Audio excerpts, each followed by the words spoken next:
How J.P. Morgan helped to build America with his business insights. The first step towards getting somewhere is to decide that you are not going to stay where you are. J.P. Morgan. J.P. Morgan was an American entrepreneur and banker who dominated the Wall Street during the Gilded Age. How did a sick little child from Connecticut go on to become one of the biggest bankers of the world and help to build America with his business insights? You're watching Life Story Inc., and this is the biography of J.P. Morgan. John Pierpont Morgan was born on the 17th of April in 1837, and though he was born into money, no one foresaw the wealth he would amass over his lifetime. Growing up in Hartford, Connecticut, Morgan had an interesting education and studied in Switzerland and Germany at some point. He often had rheumatic fever, which disrupted his studies when he was 15. To recover, his father sent him to the Azores, where he stayed there alone for an entire year. His time away and the significant amount of time he spent in boarding schools likely helped build his independence. By the time Morgan was done with his education, he could speak French and German and had a degree in art history, which might seem a bit incongruous given his interests in finance.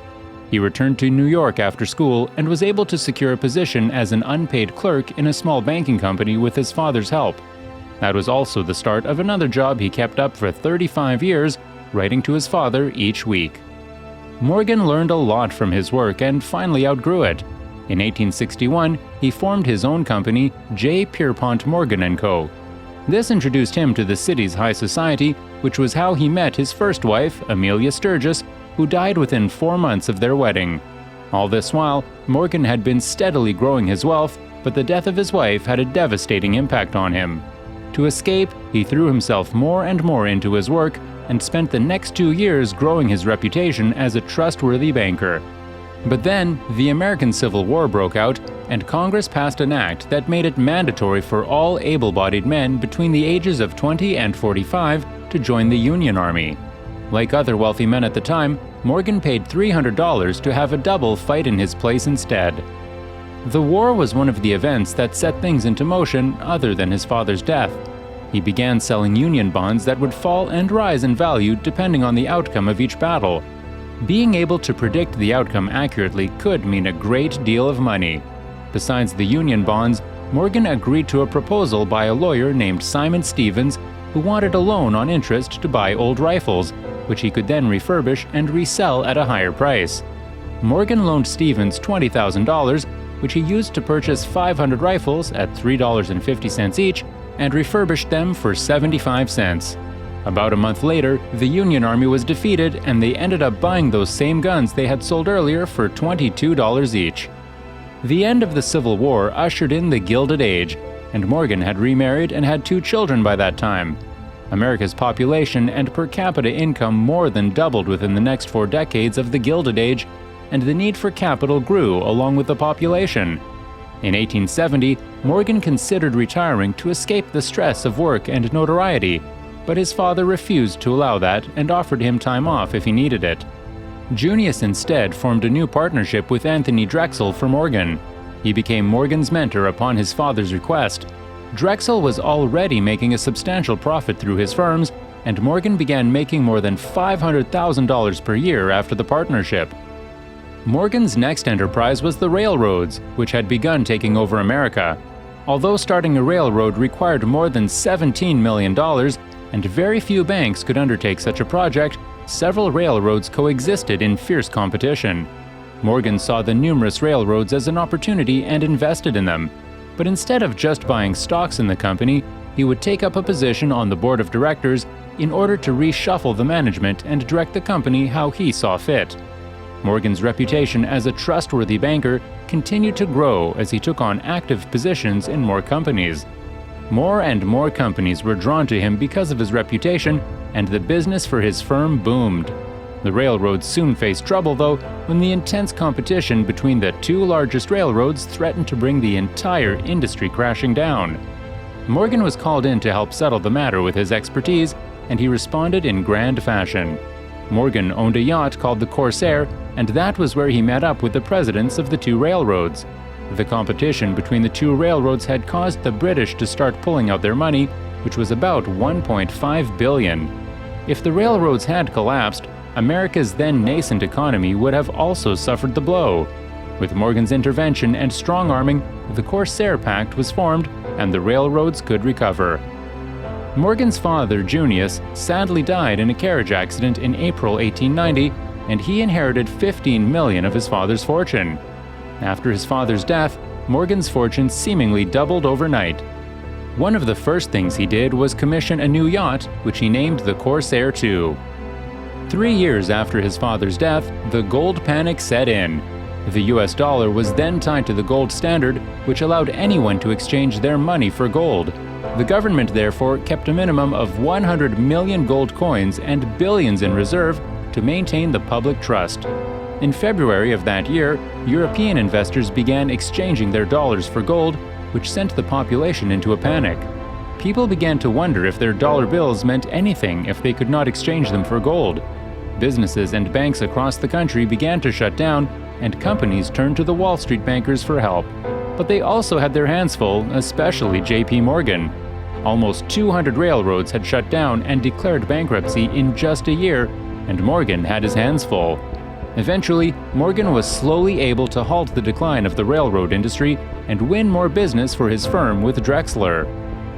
With the railroad disaster averted, Morgan could now pay attention to America's problems.